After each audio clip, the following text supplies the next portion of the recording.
What if the reason you still don't feel good enough has nothing to do with who you are and everything to do with who you had to be to survive? For Gen X and Boomers, childhood wasn't about emotions. It was about endurance. You were taught to grow up fast, to toughen up, to figure it out on your own. Vulnerability, that was weakness. Tenderness, a luxury. But what if the emotional armor you built to survive is now the very thing keeping you from feeling whole? Today, we're uncovering the silent legacy passed through generations, the mother wound. Not to blame her, but to finally release you. The emotional inheritance you never knew you took on. From your first breath, your mother became your emotional compass. Carl Jung described her not just as a person, but as an archetype, a symbol embedded deep in your unconscious mind. She shaped your earliest experiences of love, safety, and self-worth. This influence wasn't just in what she said or did. It was in her presence, her silence, her energy. Whether she was nurturing or unavailable, anxious or overwhelmed, that imprint became your first emotional language. Boomers inherited survival. Gen X inherited suppression. Both generations were taught to keep moving forward, regardless of how they felt inside. That internal pressure, be good, be strong, be quiet, became part of your identity. And over time, it disconnected you from your own needs.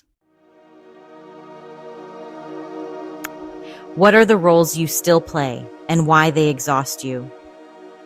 Many of you became the responsible one, the overachiever, the one who held it all together.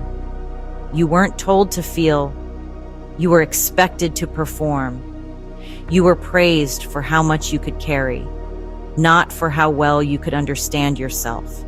And now, you're exhausted, not because you're weak, but because you've been carrying emotional weight that was never yours.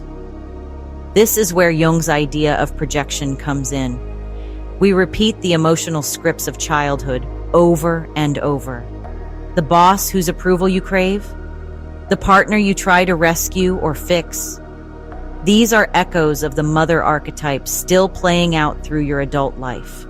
You don't choose these patterns consciously, but they choose you until you bring them into the light. The shift, seeing her as human, not as a symbol. This isn't about turning your mother into a villain, and it's not about turning her into a saint either. It's about seeing her as a whole human being, flawed, limited, shaped by her own inherited pain. Jung's process of individuation, becoming fully yourself, begins when you stop performing for a mother who no longer exists in that role. Ask yourself, who am I when I stop trying to be what she needed? What happens when I stop managing her emotions? Even in my own head. Many mothers were surviving, not thriving. They did what they could. But that doesn't mean you have to carry forward their emotional silence, their anxiety, or their fears. Compassion does not mean self-abandonment. Reclaiming yourself through self-parenting. Healing happens when you stop outsourcing your self-worth and start tending to your inner world. That's where self-parenting begins, not as a trend, but as a sacred practice. It means soothing the voice in your head that tells you you're not enough.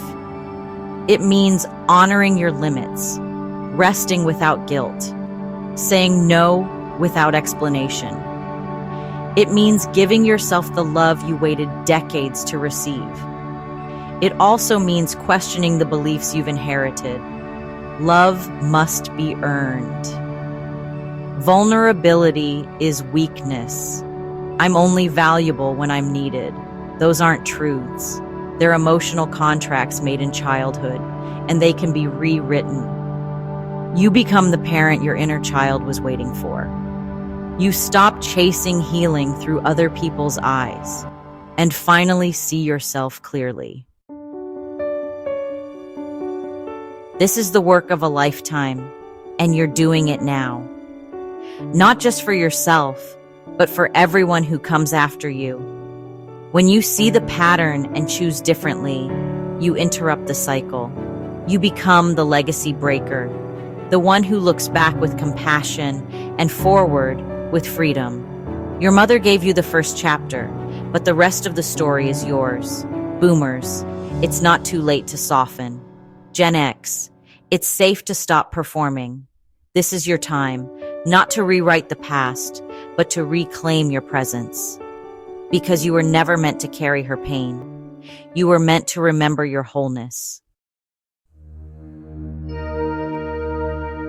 If this message stirred something in you, it's not by accident. We're part of a generation learning to finally feel, not just function. Let us know in the comments, what emotional role did you take on as a child? Naming it is the first step to releasing it. Thank you for joining me today. You're not alone. You're just awakening.